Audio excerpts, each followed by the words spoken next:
Hello there. Good evening. Tonight's topic is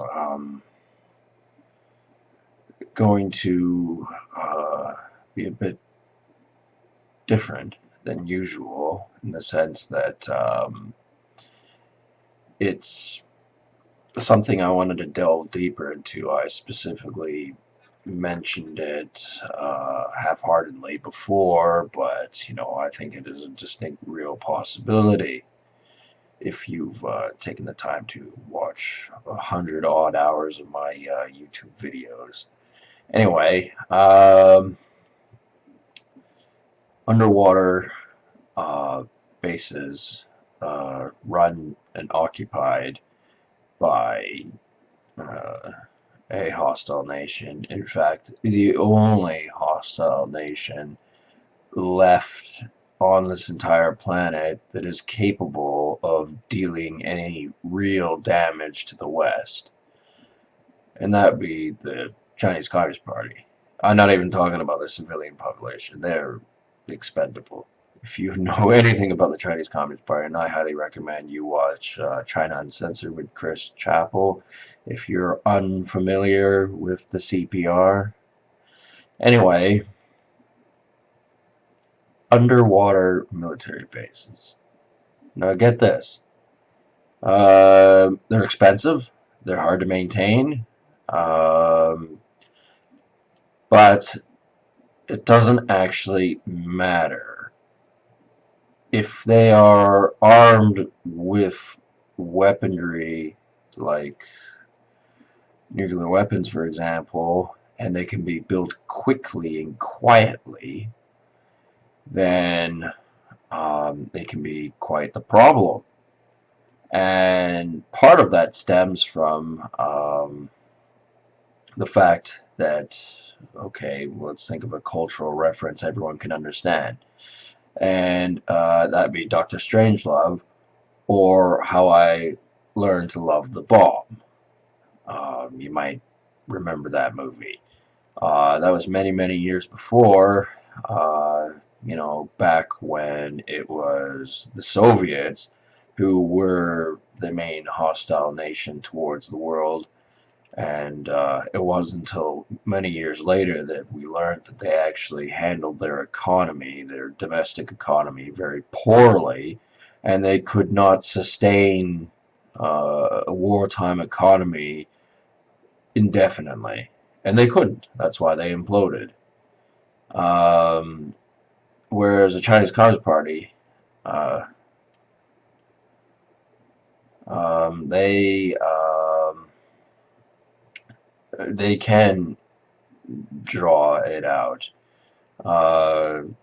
Some of the things they do, in fact, almost everything they do, as a matter of fact, is low down and dirty and underhanded, but it's effective. And at the end of the day, if you're losing the popularity count and you really need to be first place, then that is a decision some organizations, groups, people would make, is to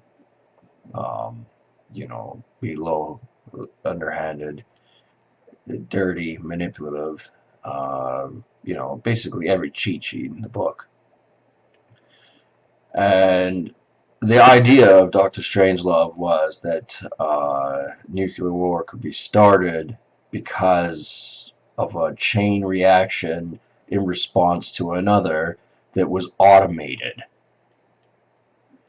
Now, we know that the Chinese Communist Party is trying to get a seat in the Arctic Circle. As a matter of fact, the CCP has this tendency to kind of, I don't know what the word you'd use to describe it, but it would be sticking their nose into everybody's business, which is a common belief that the white man has done. And, arguably, that is what they did throughout history, except the Chinese Communist Party has done it in more recent years because they've been able to. And so, therefore, they look at it as they can do it more vigorously, and they're only just catching up to the West as far as, the getting into other people's business goes. And basically, any anti-Western opinion they can have is the one they have. And for a bunch of, ignorant peoples that inhabit certain parts of the world who happen to be sitting on riches, they play on that and take advantage. But let's get back to the underwater military installations that are more than likely real. Okay, so look at it this way. How are they going to avoid detection? Quite simple. They tell the people who are there to detect the things not to report it. That's a possibility. It could be wrong, but I don't think I am. And they wouldn't put it in exactly a giant, fishing trolley way. They'd put it somewhere close enough, but far enough, or in such an obscure spot that it's going to get little water traffic as possible. There's not going to be many boats or many anything going through there. It's all about positioning. And if it's armed with a nuclear weapon that can detonate on its own upon its own radar systems detecting an attack of any kind towards them, it makes it, quite the dangerous prospect, doesn't it? And supposing that they have the ability to build it close enough to a Western country that it is of significant threat, and it kind of just crept up on them.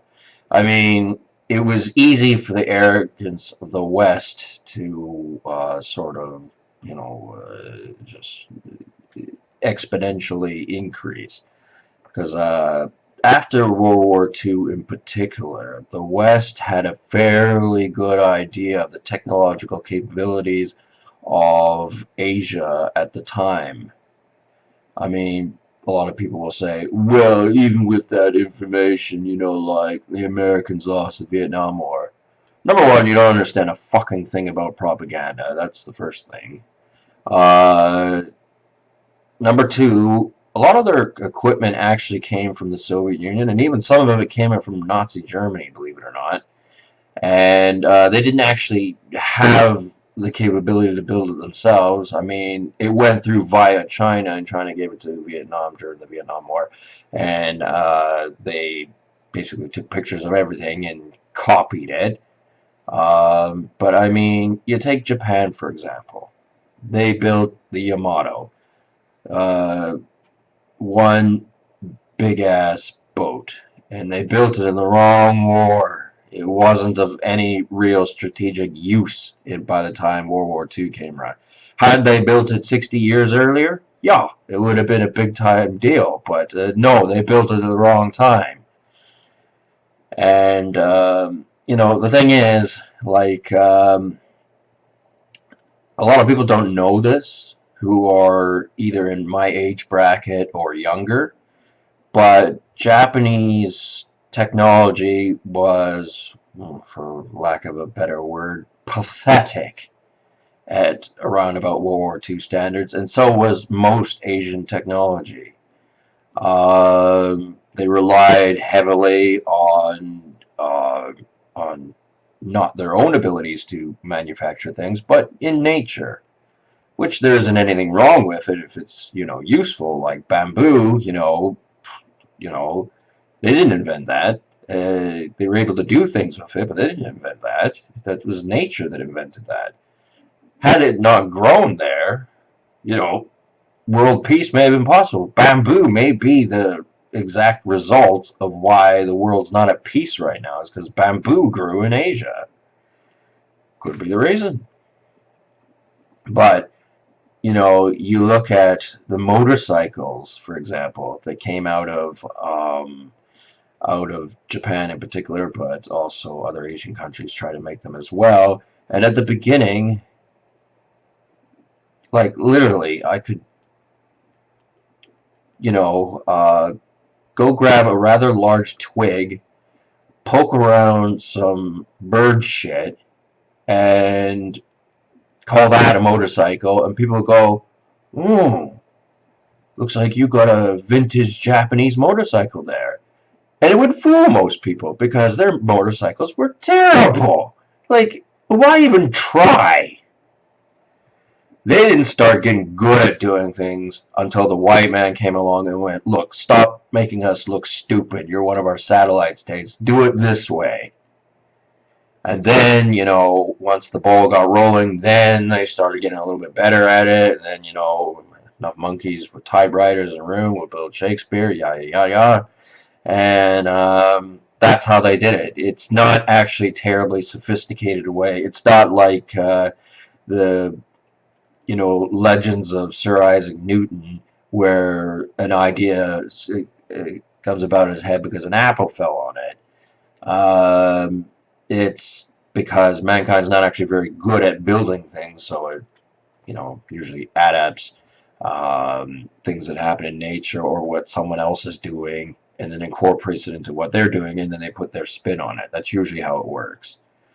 Um, but as far as these underwater military installations go, supposing they built them close enough to any Western power, like the UK would be a good example. It's an island, separated from the rest of the world. It would be a devastating blow to Western morale, despite what you might hear from other Western powers, in particular the Australians. The Australians don't really like the Brits, but it would be like that would be worse than if the Nazis had occupied the UK.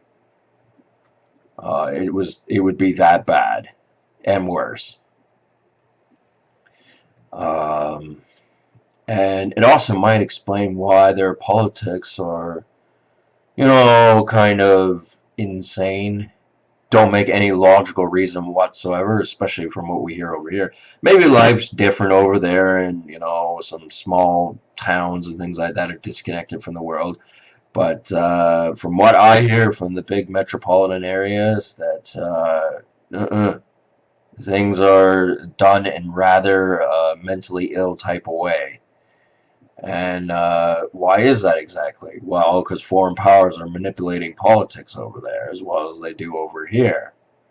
And just perhaps we're getting sanctions slightly lifted because there is no underwater military installation from a foreign power such as the Chinese counterpart in British Columbian waters. There might be in Hudson Bay, where that's close enough. I mean, close enough is good enough as far as nuclear weapons go. And they were able to build submarines and the tech behind them to make them relatively undetectable. Right under the nose of the Western powers, and they didn't really see it until it was too late. And now they've built so many of them that, as I said, they're the only rivaling power that's of any, real threat to the West. I mean, you take a look at the Arabic countries that don't like us. They don't have the tech, or they have a major vulnerability in their society that inhibits them from, total war. You look at India, you look at Russia, neutral powers have their vulnerabilities, and at this point in time, they don't really seem to be pursuing an anti-Western approach. I'm more inclined to believe that they're neutral rather than actively aggressor against us. However, there is one country in particular, and that's the Chinese Communist Party, that feels they should have a bigger place in the world and they should sway their influence a lot more. And they feel like they've gotten an unfair shake, and it's like, well, the world's not fair. It's as simple as that. It's not fair, and we're not handing over power to you. Because that's just the logical choice, and I'm pretty sure the rest of the world, that any country that essentially isn't stupid, Um, and I'm talking about the leadership. It doesn't matter what the people think. If the people are, there to screw heads on Barbie dolls, or build boats, or just about anything, or they're built to serve your Starbucks coffee as a barista, then it doesn't really matter what they think. If that's all that they do is, pour you your damn coffee. It doesn't matter what they think. They can think whatever they like. So long as that's what they do. They do their job. However, the leadership, we'd like to think that we live in an advanced world of thought and, that sort of stuff. But there are intellectuals in countries that where the intellectuals not actually in charge, because the people who are in charge aren't particularly bright, but they have the muscle to back them up. And in Latin America, South America, that is the case. I don't think their leadership is particularly bright. I don't think they're good at what they do. I think they could make themselves a lot better than what they are. But the intellectuals there are not the ones that are in power. And they're like a throwback from the Stalin age, where basically anyone who criticizes them, ends up against a wall. So that mostly includes intellectuals. So intellectuals, as intellectuals, usually keep their mouths relatively shut. Um, and it's like, that's a massive body of land. And then the question has to be asked, okay, on paper and, in propaganda outlets, are they in charge of their own country and on their own continent and that sort of thing? And should they be allowed to, based on, their intellectual properties? And there are people out there going, right, they're a bunch of idiots. We have to look out for them because we can't risk the vulnerability of the Chinese Communist Party setting up a land base in the middle of South America and just slowly conquering all of South America. South America has a lot of riches in it. And, does that mean the United States has the right to intervene before that? Have they already thought of that? Yes, of course they have. There's many examples of where that happened. And stop the Chinese Communist Party from doing that. People go, well, I never read anything about the Chinese Communist Party wanting to do that. Of course you haven't, because either the West didn't want to tell you, or because the Chinese haven't been able to do that, or any myriad of reasons. But the point being is, yes, you can kind of assume that they'd like to do that. Why would you think they wouldn't want to be stealing resources, in particular oil and things like that? Why do you think they're above that when you look at what they do to their own people? You can easily translate that and going, they could quite easily do that to somebody else. And South America is more prominent because, I mean, let's face it, South America or Africa, Africa had a lot of things like diamonds and things like that, and they're nice to look at, but they're not really that useful. Oil is a lot more useful than diamonds and stuff like that. They